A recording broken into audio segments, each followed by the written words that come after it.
swirling reports emerged, indicating that Prince William's office has quietly requested a preemptive, comprehensive inventory review of the Royal Collection Trust's active loans, a highly unusual administrative maneuver targeting the exact items currently worn by Queen Camilla.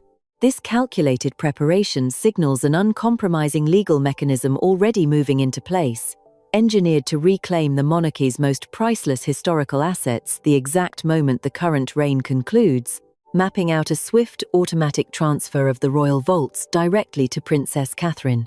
While Buckingham Palace maintains a strict, calculated silence on the matter, offering no official denials, these unverified leaks have ignited a firestorm of public speculation regarding the true fate of the world's most formidable diamond collection.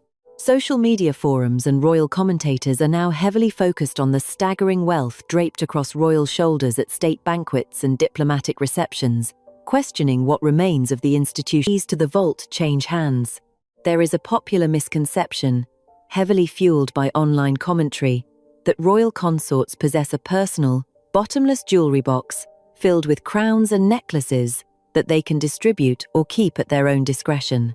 The continuous appearance of Queen Camilla, wearing monumental pieces like the Greville festoon necklace or the legendary George IV diadem, has only amplified these unverified claims. Public sentiment often frames this access as a permanent acquisition, leading to the anxious theories that a departing royal might simply leave the palace, taking the wealth of the monarchy with them into retirement. However, the reality hidden behind the heavy, guarded doors of the palace archives tells a completely different story.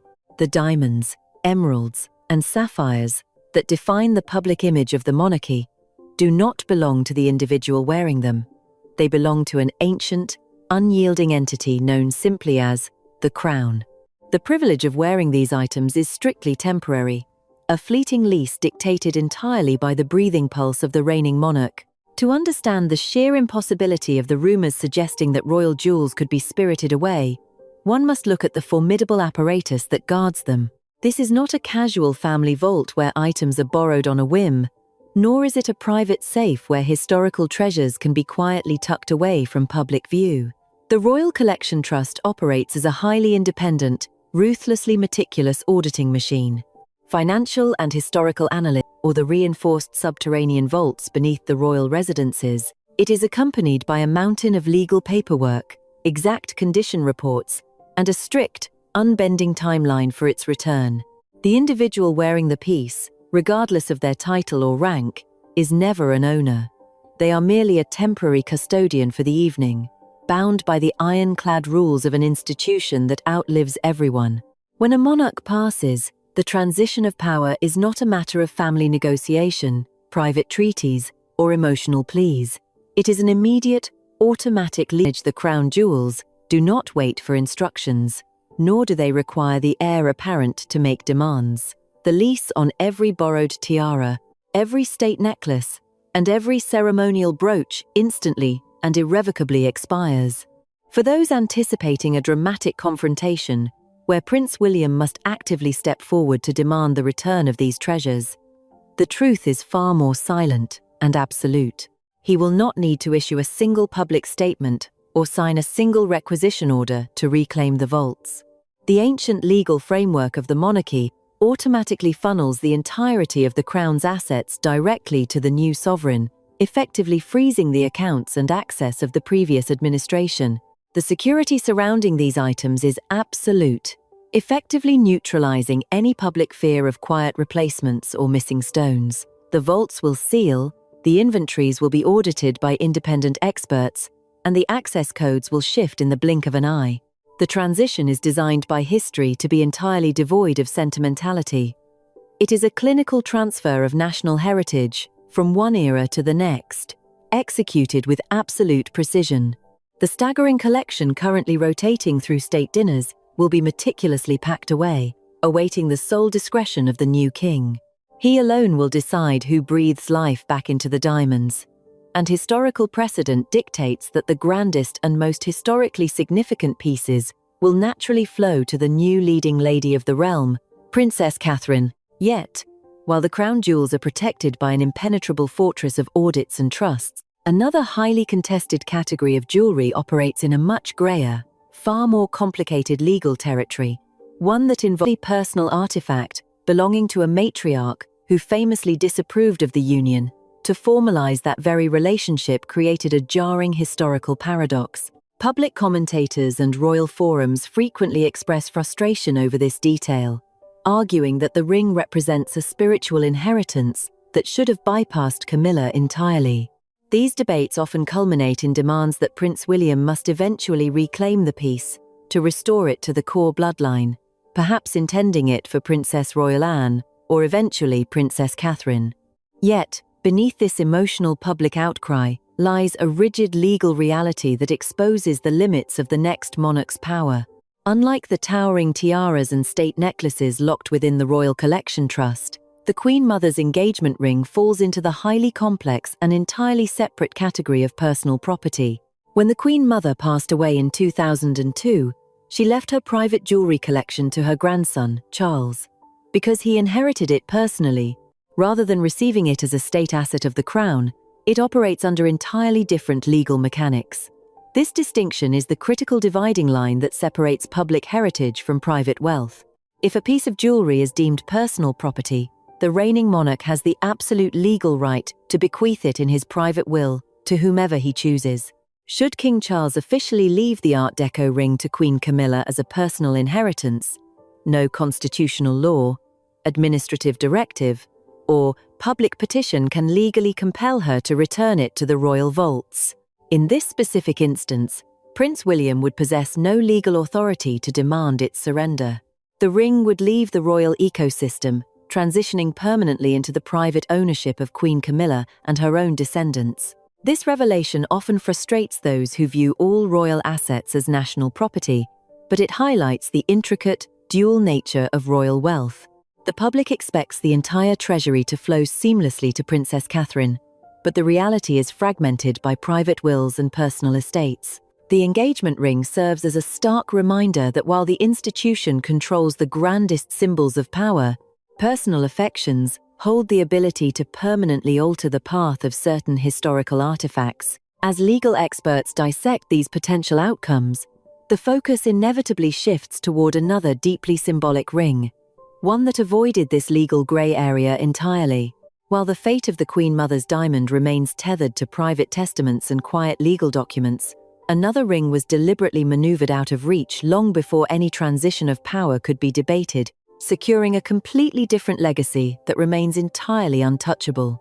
The sapphire in question, an iconic 12-carat Ceylon stone, surrounded by a halo of 14 solitaire diamonds, stands as perhaps the most intensely protected artifact in modern royal history. When Diana, Princess of Wales, passed away, her personal jewelry collection was left to her two sons, ensuring that her most intimate possessions would remain fiercely guarded by her direct bloodline.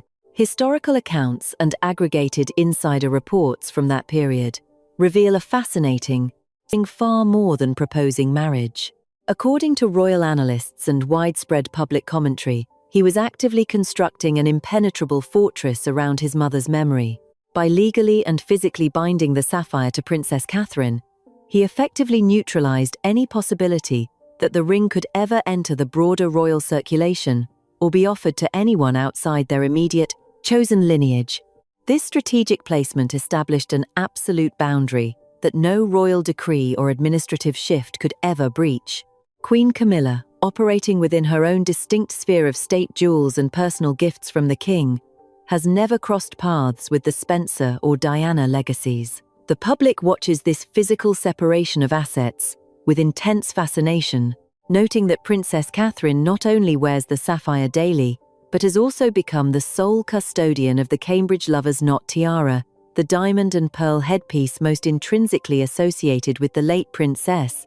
Every time Princess Catherine steps into a diplomatic reception wearing the Lover's Knot, accompanied by the sapphire ring, she projects an undeniable continuity of the Diana lineage, a visual narrative that bypasses the current era entirely. The separation of these legacies serves as a masterclass in silent boundary setting. There are no public feuds over these specific items, no unseemly palace battles broadcasted to the press. The lines were drawn decades ago by two sons who understood that while they could not control the shifting hierarchy of the monarchy, they possessed absolute sovereignty over their mother's private jewellery box. The item emerged from the Tower of London in its original form. Aggregated historical reports confirm that immense diplomatic pressure surrounding the Koh-i-Noor diamond, a stone burdened by intense colonial controversies, and claims from multiple nations forced a sudden and highly scrutinized redesign. To avoid an international diplomatic incident, the controversial diamond was completely removed from the centerpiece. In its place, the crown underwent significant structural alterations. 4 of its 8 sweeping detachable arches were dismantled, creating a distinctly different silhouette, while the Cullinan 3, 4, and 5 diamond stones famously cherished by the late Queen Elizabeth II were mounted into the vacant settings. Shortly following the coronation, keen royal observers and historical forums noted a subtle but striking update.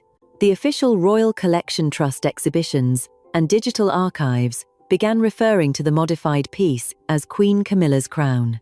This quiet administrative rebranding ignited a fierce debate among traditionalists and historians. Online commentators frequently express concern that the centuries-old history of Queen Mary's original regalia is being overwritten by the current administrative, one that exposes the fragile, temporary nature of such historical modifications. The crown jewels are not clay to be permanently remolded by whichever sovereign or consort currently holds the keys. Any physical alteration, no matter how seamlessly executed by the crown jewelers, exists solely at the pleasure of the reigning monarch.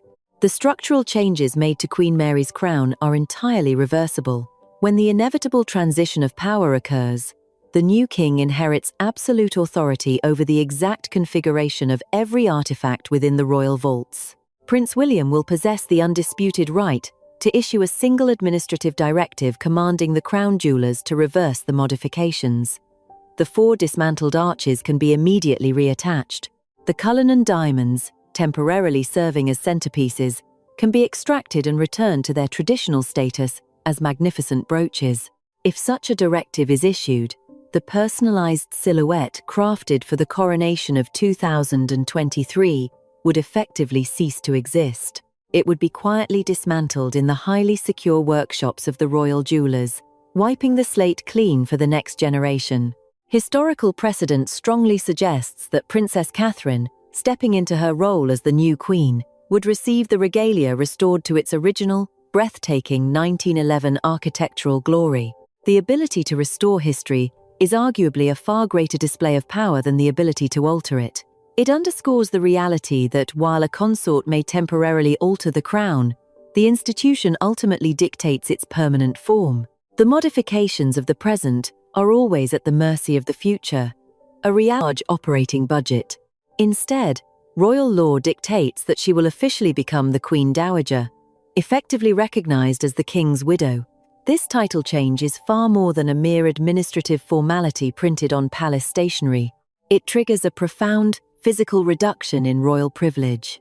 Looking back at historical precedents, such as the tenure of Queen Adelaide in the 19th century, the transition to Queen Dowager is always accompanied by a systematic, highly organized withdrawal from the center of state power. Aggregated reports suggest this transition involves vacating the primary royal headquarters for a smaller, secondary estate, experiencing a corresponding reduction in security protocols, and, most crucially, would require a formal request submitted directly to the new king, subject to his absolute approval. It is a stark, unyielding restructuring, orchestrated entirely by the Constitution, meticulously designed to clear the international stage for the new leading figures of the monarchy. The public frequently anticipates a dramatic, highly publicized clash of wills over these priceless assets, projecting narratives of theft and intense palace rivalries onto the royal family. Yet, the true nature of the royal institution is far more chilling in its absolute order. The transition of power and wealth does not require raised voices, public reprimands, or aggressive confiscations. It requires only the passage of time. When the inevitable succession occurs, the vaults will